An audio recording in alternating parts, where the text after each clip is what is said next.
All right, if we can all stand for the pledge, please. I pledge allegiance to the flag of the United States of America and to the republic for which it stands, one nation, under God, indivisible, with liberty and justice for all. All right, thank you and welcome, everyone. Kathleen, if you can do a roll call, please. You got it. Saban. Present. Bartleson. Here. Lobes is absent. Bergbauer. Here. Delogli. Here. Schreiber. Here. Karras. Here. Kostecki. Here. We have a quorum. All right, Steve Benarsak here from our police chaplain is going to open us up. Dear God, once again, thank you for our great city of Lockport, and I thank you for the safety that we enjoy living here. And in regards to recent tragedies that have happened, I just call out to you that you would continue to keep a hedge of protection around our city, that we may continue to live in safety and peace here.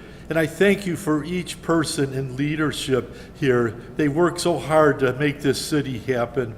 I just ask that you would bless their lives and their families and the work that they do. And I just ask that you would bless this meeting. And I also thank you for the safety for our officers and our fire personnel. And as they're on the streets patrolling and going on calls, that you would keep a hedge of protection around them. Again, give them wisdom, guidance, and directions when they go on certain calls. Guide and direct them. Bless them and their families. Again, thank you for everything. Amen and amen. All right, thank you, Steve. All right, my friends, anybody have anything for liaison reports? I do have just a couple things real quick. Just a reminder to the residents that we are definitely accepting applications for the beautification recognition. Basically, the spring was supposed to, for getting your pictures in, was June 1st. However, though, we know that the weather made them not have cooperated very well, so keep sending those pictures in regardless, because we are now in the summer beautification recognition. So we're going to recognize everybody all at once. We have received a couple already. So June usually kind of adds a little bit more residents. So please get your 4 pictures in. You can go online through the Lockport website, and we welcome your pictures and your homes, decorations. And then the only other thing is, I just want to make the residents aware, and they might have received the same thing. I received an email that I wasn't quite sure about. It looked like it was coming from Lockport, the city of Lockport, but it said Lockport-Illinois metering report had my address. The only thing it didn't have was a zip code. They just put Illinois for the zip code. Says your energy savings can be found on the next page. Please check that your profile is accurate. Then there's a link that's highlighted on this email that they want you to click onto. I did not, because I gotta think that that's when they grab you and kind of screw up your whole computer and so forth. So if you're getting this, if someone knows what it's all about, please let us know. Let Ben know at City Hall, so that way we can then know that it's something legit or not. But do not click on anything unless you're absolutely sure you know who that person and sender is, okay? So Yeah. that's just anything that... Good reminder. The city never sends out emails asking for your information, so we'll, this was brought to our attention today. You know, and A lot of phishing emails out there. All right. We'll put a warning on Facebook or on our website about it too. Just a couple quick things as well. Lots of things going on in the city this time of the year. All the summer events are starting. The car shows are starting on Mondays. Fridays in the park, the concerts in the park at the Landing. Old Canal Days is next weekend already. So just check the website. There's a lot going on in the city this summer. Right on. Thank you, Renee. Anybody else got anything? All right. We actually got a bunch of stuff. So you want to go first, Sure. Ben? Yeah, thanks, Mayor. There's, I just want to give an update on a little bit of a DC thing with our federal lobbyists. The Water Resources Development Act of 2022. This is a bill that's coming out of the U.S. House of Representatives, the Transportation and Infrastructure Committee. And right now, that it's working with the Armored Corps programs and legislation that brings funding available to the communities. And Representative Marie Newman has been successful in keeping us in that program. So there's over $6 million available for wastewater and stormwater infrastructure in Lockport alone. This would be under the Armored Corps' Environmental Infrastructure Section 219 grants, and it can be used on wastewater, stormwater, drinking water, things like that. We've still got a little ways to go. It's come out of committee and it has to be voted on to become a bill and then get to the Senate.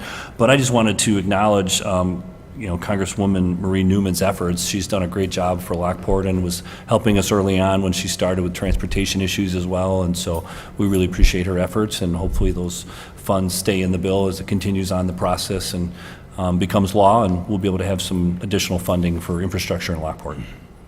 Yeah, very good. Thanks, Ben. Couple things, too. I met with some folks from the Route 66 Scenic Byway Committee, and trying to petition them. I think I mentioned this last time about getting Lockport back on as a Route 66 community. Originally, we were, because Route 53 was Route 66, and of course Lockport spread on both sides of the bridge and the river once upon a time, especially when the road came through. But the way it works is, if you can see it from Route 66, you can be part of Route 66. So clearly one of the best views of Lockport is from the Route 53. So they were super excited about actually us being part of it. We walked them around downtown, and it actually works out for them, because although it technically can't be seen from the old Route 66, the Joliet prison, the old Joliet prison, they want as a destination stop. So it works for them to come over the bridge, go down State Street, and go to the prison, and then connect back to Route 53 or the old 66 in Joliet. So it worked out all around. So they're very excited about putting us back on. Oh yeah, so Joanne's got our Lockport Route 66 sign. So no, it'll be fun. It's A, it's just cool, but B, the state, because the 100-year anniversary is coming up, they actually putting a lot of effort into marketing this, the first 100 miles, and it's good. We'll be able to take advantage of some of that marketing now that we're one of the destinations on there. Another meeting I want to give you guys updated. Last week we had a meeting. The county executive, Jennifer, hosted it here. It had to do with the Bruce Road Caton Farm Bridge. Mayor Solomon was here from Crest Hill, Mayor Noak from Romeoville. We had representatives from Joliet, from the county board. So it was a number of folks that are all affected by this. One of the things that really been pushing is that the county re-engage on moving forward with the Bruce Road Caton Farm Bridge. It kind of fell by the wayside. So we've been, putting our influence on the county to try to move that forward. And I think message received at the meeting. So we're trying to, as is the nicest way of putting everything. But it was fine. I'm going to follow up with a letter to recap, and that is, one is making sure that the county finishes phase one engineering. Basically what happens is, years ago, they got a $5 million grant to do phase one, and they really need to finish it. A, if they don't finish it, they have to give back the money, which has long been spent. And two, we can't actually petition for state and federal funds until such time as phase one is done. So we're just like, finish phase one, and then that way we can start petitioning, right? And I don't care whether you think it's, fruitless or, hopeful to petition at the state and federal level. We can't do it without the finishing of phase one. So really pushing them to finish that so that we can. And then also we're looking at joining Oxcart, which, one of the things that I was talking with Mayor Noak and Romeoville was, because they're in charge of 135th Street Bridge, they can deny certain wide loads or heavy loads, and they end up sending them down here, and they end up getting stuck, right? So with Oxcart, with us being on that kind of regional permitting system, we'll be able to say, hey, look, if it's a low boy or it's a wide load, it's like you're just not going to fit in our intersection. So we can deny permits and stuff like that. So we're trying to have a little better communication with Romeoville on those things. And then also in the letter too, I mean, one of the things that I asked in the meeting and we discussed was, when new warehouses go in, there might be a traffic study for the intersection or the exit, right? Like, oh yeah, it's going to justify a stoplight. But I'm like, you guys don't think about anything regionally. We've done as best we can to keep all of our distribution up by our interchange, right? We've, as a council, turned down close to 4 million square feet of distribution when it was not close to our interchange, because we know that it's just going to take all kind of small roads to get there or be off track. When I see Wayfair going in Romeoville or Dayton Freight or Old Dominion, I'm like, we have to understand where all these people are going. The traffic study isn't any good just how it exit onto Renwick Road. Is the main thoroughfare going to be over the bridge to get to 355? And so I asked the county in this letter, and part of that meeting is that only the county can really do, these larger fielding of like, what are the routes of this stuff? I mean, I think the days of just saying, hey, build wherever you want, we'll figure it out later, just doesn't work. We're the largest inland port in North America. Having some understanding of where routes are going when somebody puts in a distribution center, or like where is it coming from and where is it going, is hugely important. If for no other reason, just to know where to put resources on, where to improve infrastructure and these kinds of things. So there's another thing in this letter that I'm asking of the county. So is there anything else that you guys think of between now and next day or so? Let me know, and I can add it to this. But those are just a couple of my points that I wanted to make, reiterating what happened at the meeting. So that's where that is. You guys got notes about the ICSC from Lance, how that went. I'll just say it here for public consumption, but it was good. The ICSC is our conference for where retailers and developers go, and they'll try to figure out where they want to build something next. There was some concerns about the Panda, coming in. I think we had a good conversation with them, and they are very excited about being here. So I think that was a good, strong meeting after we talked with them. Lance listed a number of places that we talked to, everything from, Flight Golf, which is kind of like Top Flight, to, the Buffalo Wild Wings and everybody. We just had good meetings. I thought there was a lot of positive stuff, mainly because it's like when we first started doing this, we had to try to convince everybody that Lockport was a wise place to build, but now we have a track record, right? And so it's a lot easier for us to get them excited about these things. So yeah, I think all in all, it was a good conference, and thank you, Ben and Lance, for setting up meetings and fielding them, and so I thought that went well. As Renee mentioned, Old Canal Day's coming up. One thing that they have going on that the carnival is always very generous. They set up Wednesdays for a few hours for folks with disabilities to be able to go with their family and just use the carnival for free. I made sure I sent that on to Bob McBride from the high school, because they have that Best Buddies program, which is a tremendous program for young people with disabilities. And so I don't even think they knew about it. So making sure they know about it, and because it's a very generous thing for that they do over there. So if you guys know anybody, all they have to do is fill out pre-register, and if you need that link, just let me know. I'll send it to you. But I'll put it out on Facebook too. So is that Thursday? Yeah. Yes, Thursday. I did not mention it. Thursday from 2 to 5. I'm sorry, Thursday 2 to 5. Yeah, all these poor kids would have showed up Wednesday. We're in the carnival, man. So, yeah, that's not the first time I've thrown bad dates out. All right, thank you for that correction. And then I saw Main Street. They just they launched a cool website. I'll pass these over to you guys. Just a Visit Lockport site that they set up. They stopped by my office and dropped these off. They're pretty cool. So, thanks, Main Street. I think they did Clean Sweep a few weeks ago, where they get all the planters planted and do a lot of flowers and do the stuff down by the railroad track. So thank you to them. I think that's everything I got for Liaison tonight. So with that said, we'll jump on into our audit. What do you got, Lisa? Thank you, Mayor. We have Jim Savio from Scenic LLC to come here and do an audit presentation for us. Great. Thanks, Lisa, and thanks, everyone, for your time tonight. I really do appreciate it. Want to thank, too, Ben, Lisa, Maggie, and the entire staff again for all of their help. Another successful audit. We were able to hit all of our key audit deadlines and get the reports out on time, so I want to thank them very much for that. What I'll do is, like I typically do, I'll talk about the independent auditors report and the management discussion and analysis and the annual comprehensive financial report.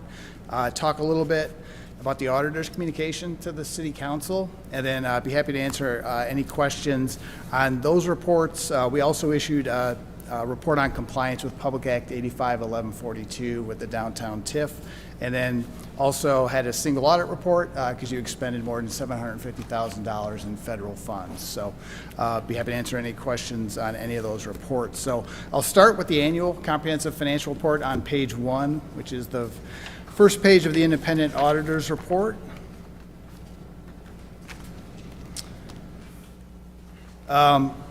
We had a lot of excitement in the auditing world. We had some new auditing standards that we implemented for your fiscal year, December 31st, 2021. So you'll notice on the independent auditor's report, a little bit different format, some new language, a little bit newer content. So I just want to point that out. You'll see the first thing is on page 1, the opinions are now at the very front of the report, so it's not buried halfway through the report. So you'll see that second paragraph is the opinion paragraph. Again, this year we issued an unmodified opinion, which is the highest level of assurance that we can provide to the city. After that is a paragraph on basis for our opinions. Responsibilities of management is on page 1 and the top of page 2.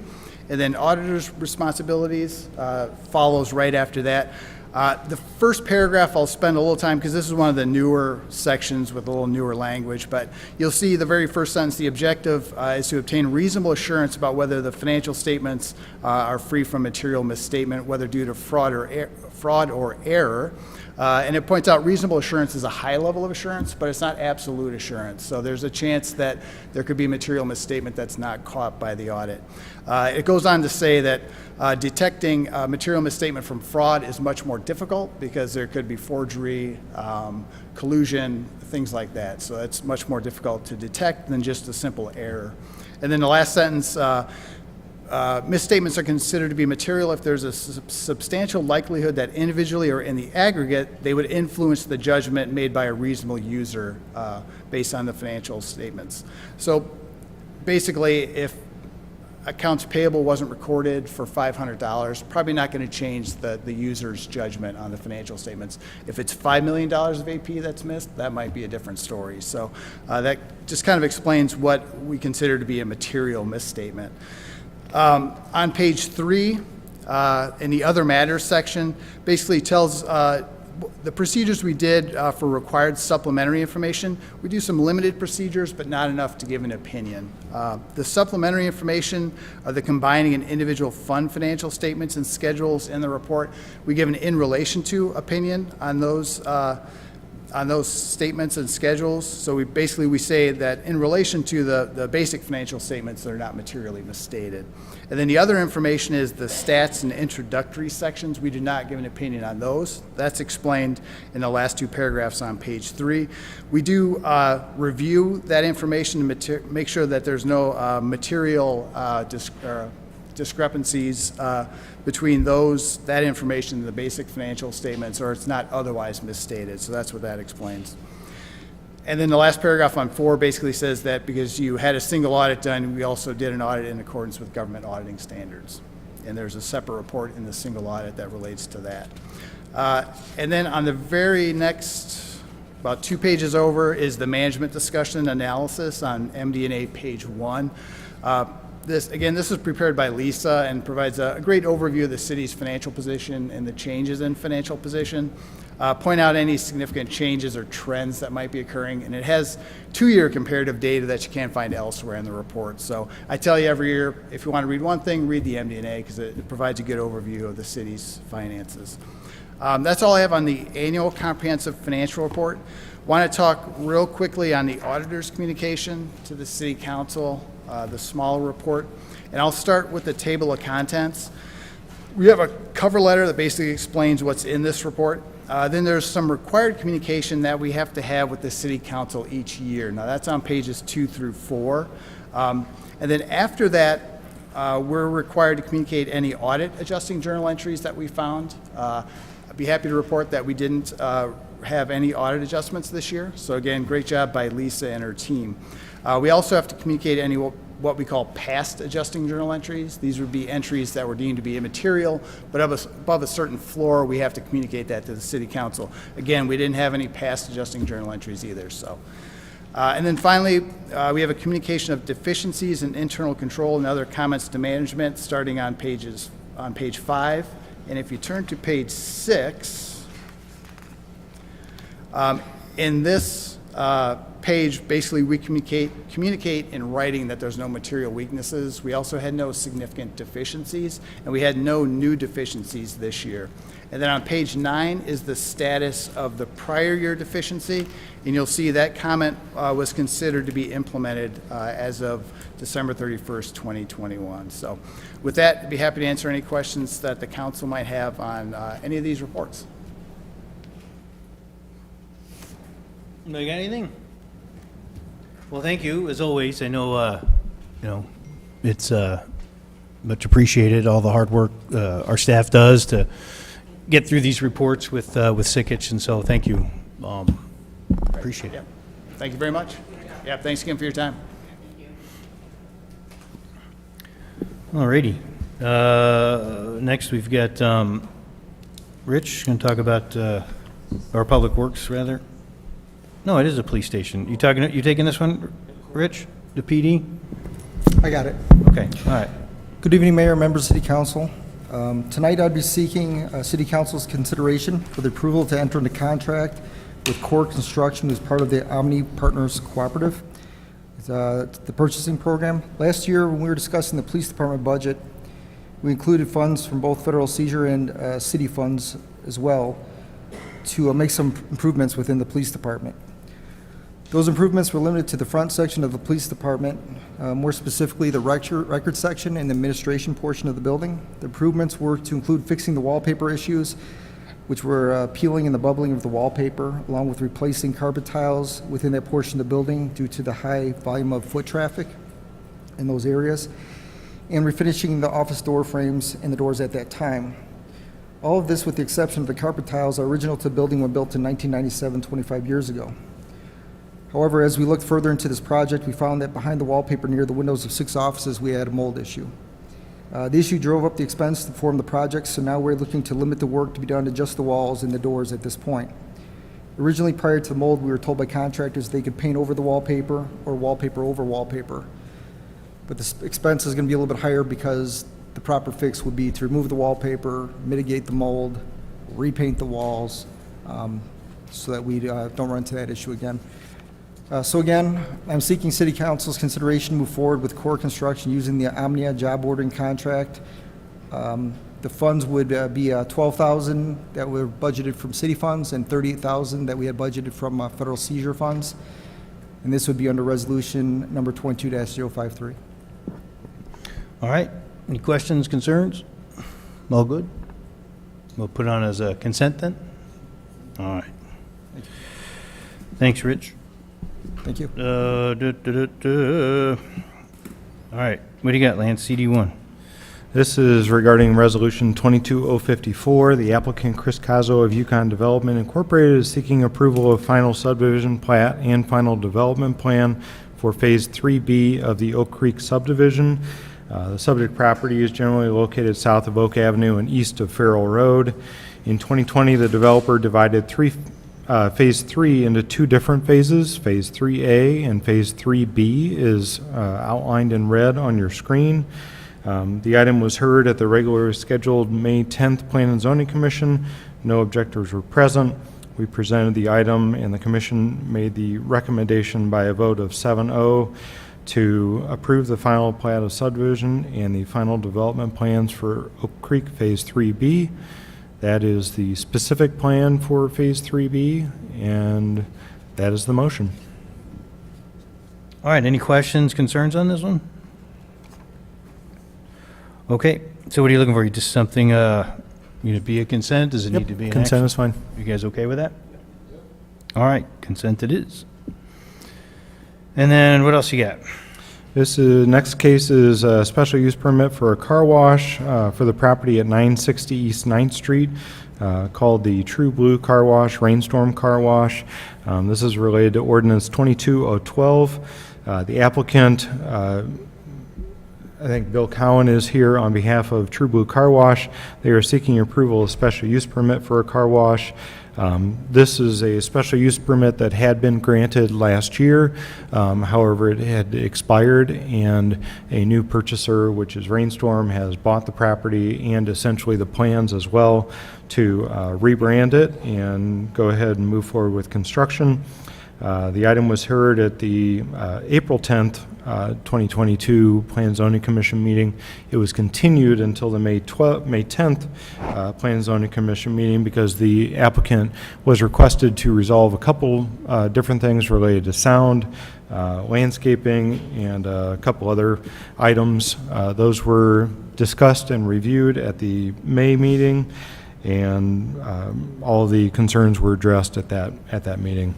So subsequently, the Plan Commission voted 7-0 to recommend to the City Council that they adopt staff's finding of facts and approve the special use permit for a car wash within the C2 zoning district. There are 5 variances that are associated with this.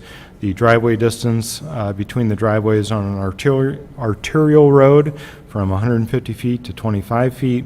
A variance for off-street parking area setback from 30 to 10. The remaining comments from engineering review memo number 1, wall sign being allowable on the southwest elevation of the building, and a solid 6-foot high fence located in the north corner along the employee parking area on 3rd Street. We would request either consent or action for this case. All right, questions, concerns? Well, it's nice to see it back again. Don't have that giant $2 car wash sign on there anymore. Right. Either. Yeah. One quick question. I don't know if Yeah. we're gonna talk about it. Is there gonna be a little doggy watch there? Doggy wash? The other ones do. I don't believe Leave that's... your windows down. Yeah, I don't think that that's on the plan. You're saying a rainstorm? You've been to a rainstorm with a doggy wash, or just a different? Yeah. Yeah. I think one of them on turned to rainstorm, and I know there's one. I know they have a number of locations, I don't know if they have a doggy wash, but this one will not have a doggy wash. Well, Renee's a no. Yeah, okay. All right. That's fine. Anything else? You guys want consent or you want action, Renee? So you can say absolutely not. We good with consent then? Thank you. All right, very good. All right, and then lastly, CD3 is our concept plan. Our last case tonight is related to Resolution 22056. This is related to a concept plan for a 280-unit residential apartment community, otherwise known as the Springs Lockport. The applicant, Max Sachek, who is not here tonight because he has COVID, is being replaced by Eric Hahn from Continental Properties. They've submitted a concept plan for the Springs at Lockport, which is a 19.7-acre multifamily residential apartment community for the property generally located at the northwest corner of 159th Street and I-355 and closer to Edelman Drive than 355. The applicant has presented this concept plan for a 280-unit apartment community. It's got 14 residential 2-story buildings. The proposed development will require a change in zoning from the C3 highway commercial to R4 multifamily residential for only the portion of the property that is north of the area along 159th Street. That would still be reserved for the C3 commercial. So in essence, we're creating a series of outlots along 159th Street. You can see it in the graphic on your screen right now, and then the apartments would go in the back of the property. This This is actually beneficial, just given the topography. There is about a 50-foot grade change between 159th Street and the creek to the north, Fitiment Creek. The grade change doesn't really start until you get about 200 feet north of 159th Street, which is just about the perfect depth for outlots that you see on the south side of the street with Lockport Square. So the apartment buildings will actually be lower, significantly lower than what you would find on the outlots, which if you're thinking, broadly about, well, this could be another power center or something like that, there are not any big boxes that will develop 50 feet below a road because it would basically be invisible. When they have the opportunity to do it across the street, that would be totally visible. Let's see. The Plan Commission voted 7-0 at their May 10th meeting to approve the concept plan. There are six conditions related to this. The first one is our general one related to concept reviews. Being a general review, the development plan will require a PUD. An amended annexation agreement will be submitted with the submission of a preliminary development plan. Future zoning request for the R4 and retaining the C3 will be in place as a part of the PUD. The comments identified in the development engineering review letter will be addressed before or at the time of PUD, and the concept plan is valid for 1 year. And with that, I will allow Eric to come up and make a brief presentation on their product and the plan, and then we'll take questions. Lance, can I just ask you a Yeah. question, please? This, I'm trying to place it in my head. It's actually 159th and kind of Gower, correct? No, It is not. So it's on the west side. So you know where? on the west side of 355? Yes. You know where Panera? You know where Pops is? Yes. Pops Beef. It's the property east of there. Yep. Okay, I was pushing it to Yep. further closer to Gower. Yep. Thank you, Lance. Again, my name is Eric Hahn. I'm with Continental Properties. I'm here on behalf of Continental 646 Fund LLC, and here to describe this proposal at the northeast quadrant of Edelman and 159th. So Continental is a Milwaukee-based multifamily developer. We develop, own, and operate these communities, and we're privately held. We were founded in 1979, and we've been developing this brand of luxury community since 2001. In all, we've developed over 25,000 units to date in 19 states, including 8 stabilized communities here in Chicagoland. I'm proud to tell everyone that we're just entering the lease-up phase for our latest community in Bolingbrook, the Springs at Lily Cache Creek. So here's a map of our multifamily development experience nationwide. So our product is a 2-story product, less than 35 feet in height. There's every unit within the building itself. There's 20 units for each building. They each have individual ground level entrances. We'll offer attached parking, detached parking, and surface parking to serve our residents. Additionally, we offer a clubhouse and leasing center, a resort-style pool. We do have a doggy wash. We're pet friendly. There are pet playgrounds included as well. We offer 2 pet playgrounds. It includes a 24-hour fitness center. We have event space located within the clubhouse that residents can rent out for family parties and the like. And again, we don't third-party manage these. It's my Continental colleagues that are conducting the leasing and maintenance operations with 24-hour maintenance. In terms of who we serve, we have 2 primary customer cohorts. The first is the young professional age 20 to 34. That represents about 40 to 50% of our residents. Here's a better look at our demographics. We collect a lot of information on our residents across our Illinois communities, including their incomes. We have our representative portfolio age cohorts, as well as the Illinois properties shown here at the bottom line.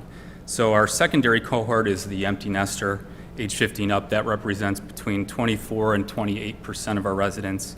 In terms of school-age children, you can see here this is all the way up to age 19, but across our Illinois communities, school-age kids is between, that that population is between 9 and 15%.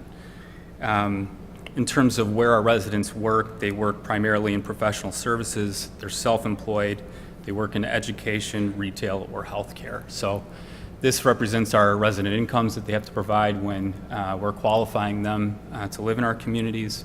So on average across our portfolio, our median household incomes, the median household incomes of our residents are approximately $85,000 on average. In Chicagoland alone, our median household incomes are over $93,000. And you can see all the representative communities here in the metro that we operate. In terms of the offering that we're proposing here in Lockport, we would offer studio through 3-bedroom units, ranging from $1,280 a month in today's terms to over $2,300 a month for the largest 3-bedroom floor plan.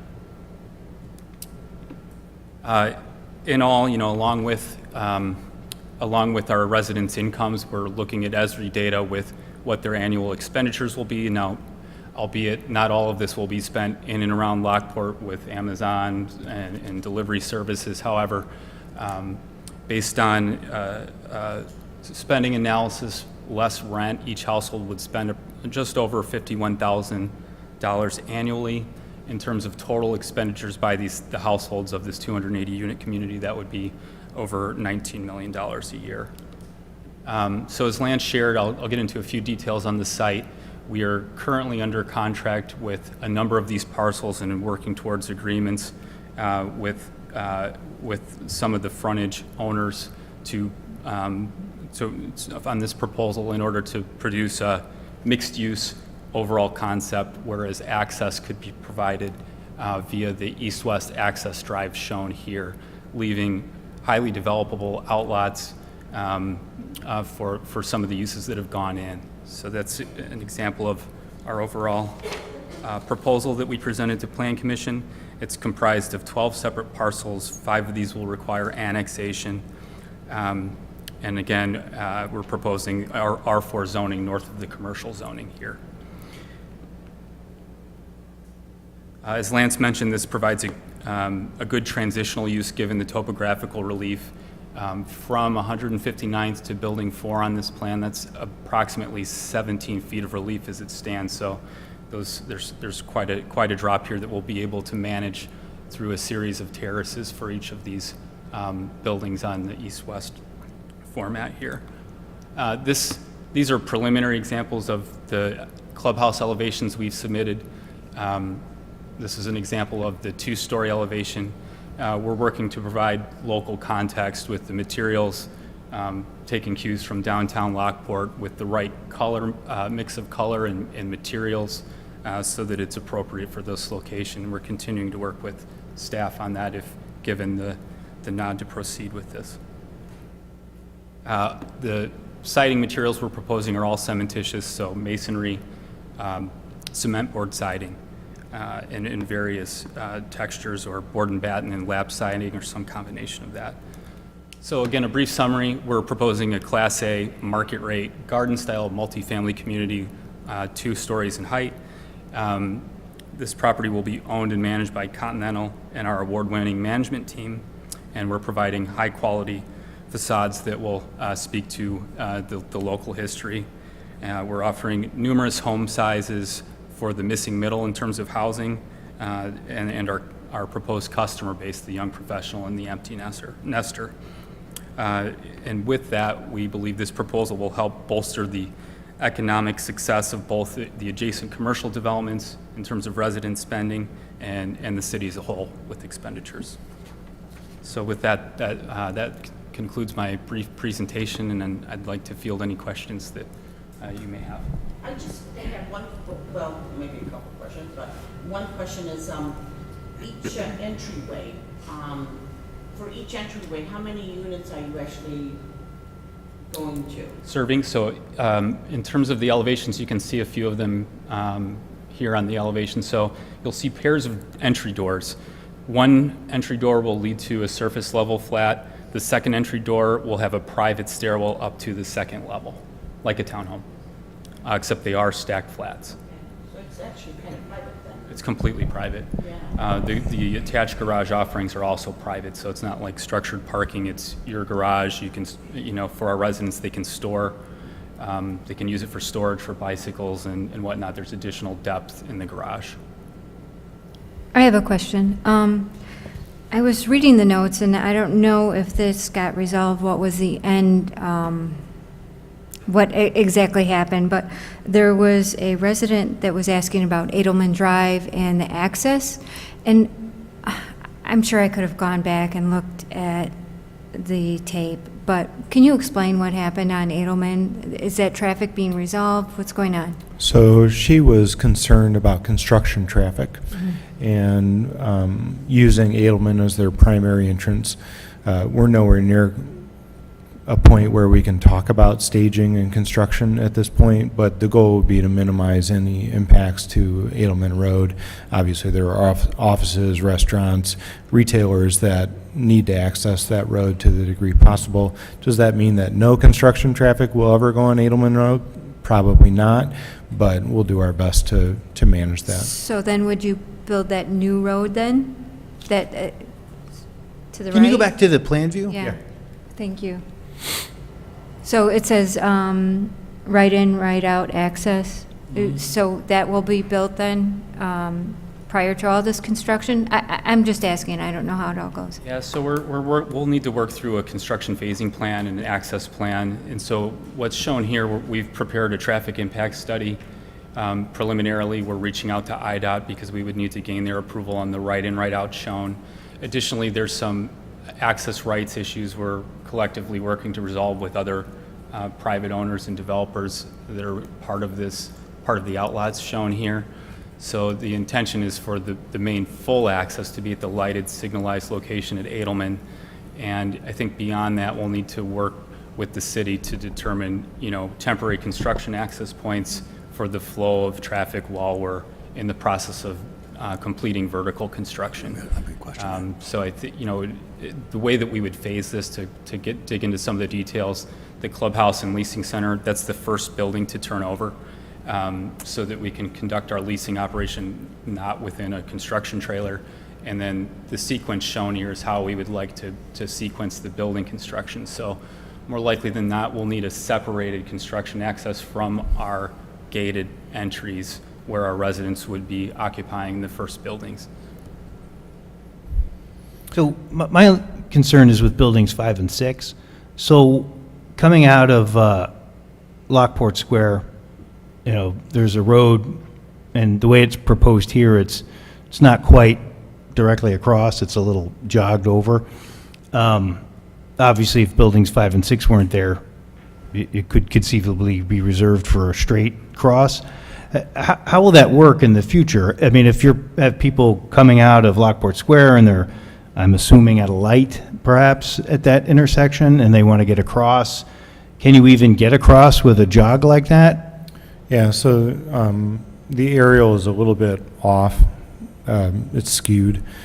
So where it's drawn is aligned with Lockport Square. It doesn't show it like that on the aerial photo, but like many things, when you look at GIS, it is a little bit off. The intent is that it would likely go into that future commercial lot. To a degree, the property owner that currently lives there isn't willing to sell at this point. And I know that Continental has approached him on multiple occasions to try and purchase that property in order to achieve exactly that.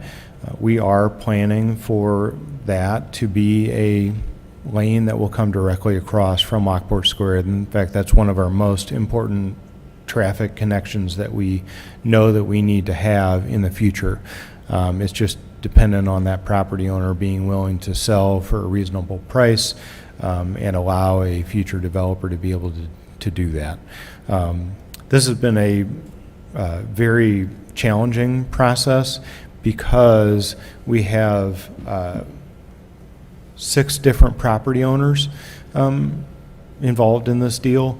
We had all of them come into the same room to try and get everybody to play by the same rules, and because there's not a master developer like Genco in the south, it'd be easy because they consolidate everything, they build the roads where they want to build, they build the power center in the back, they build, the outlots out in the front.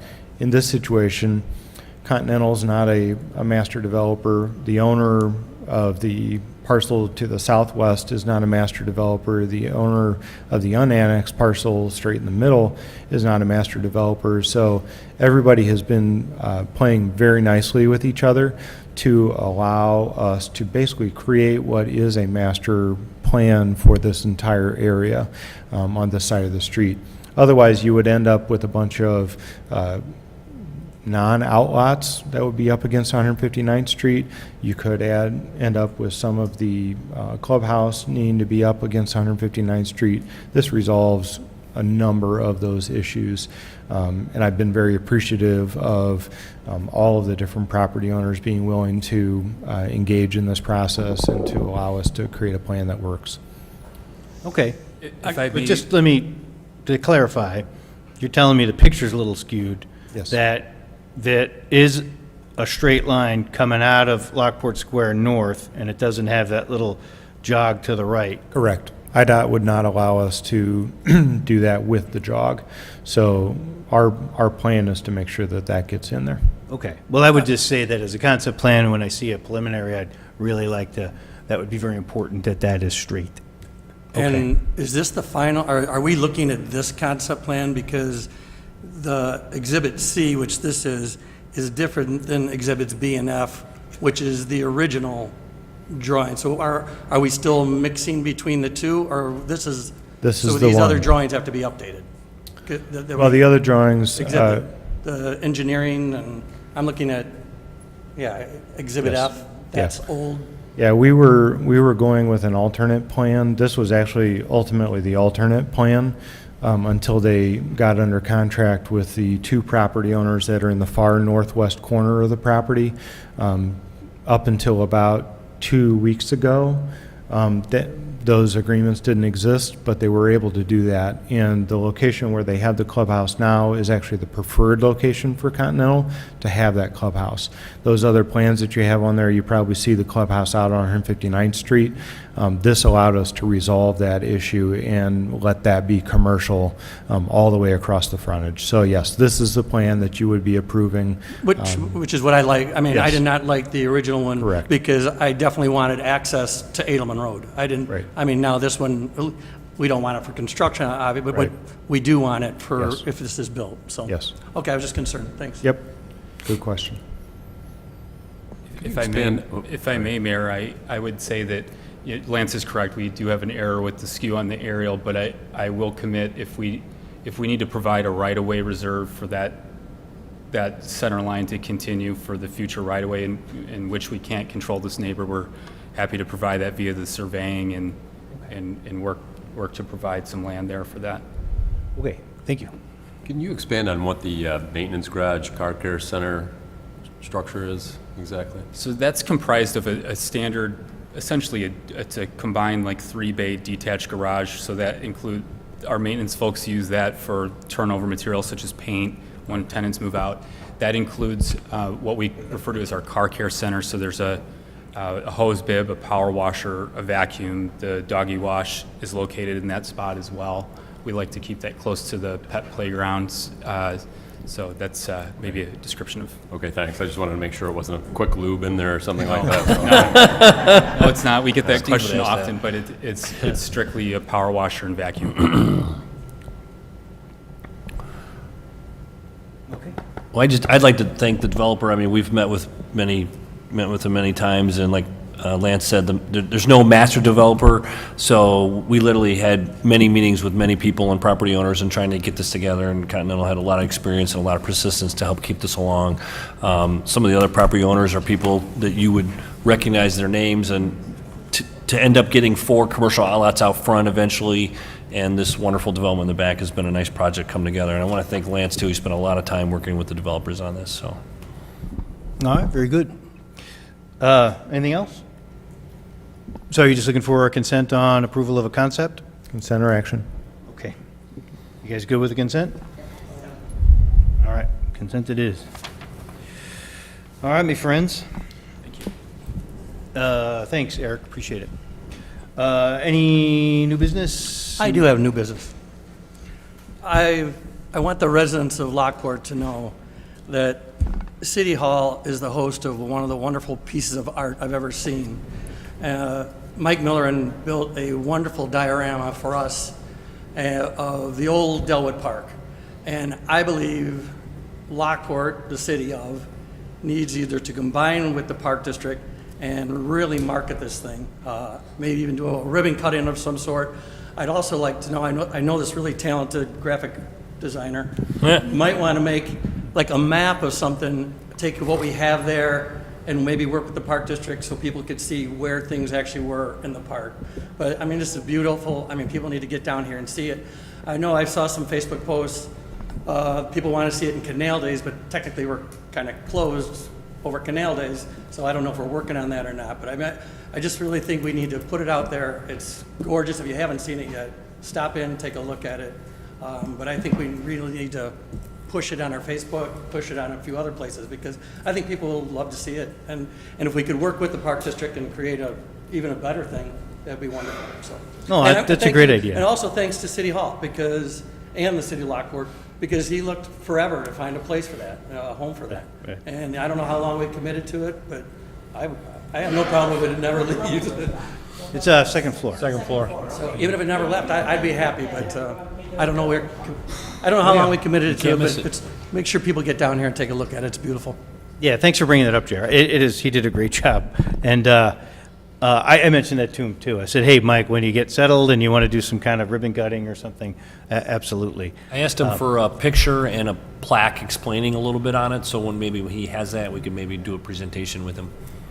It is pretty inspirational, though, because I went to Delwood Park, with the kids and stuff, and they're just playing on stuff, and I'm walking around like, that's where that thing was, right? That's where that was. You do get inspired to walk around and look.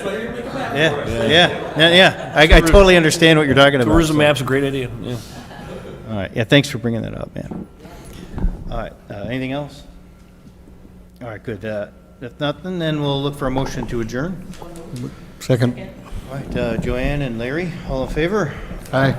Okay.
Here.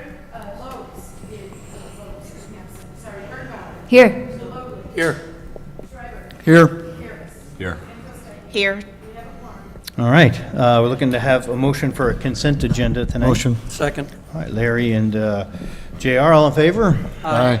All right, consent agenda tonight for approval, we're looking at a committee of the whole meeting minutes from May 18th, city council meeting minutes from May 18th, our payroll period ending May 15th, our bills through May 24.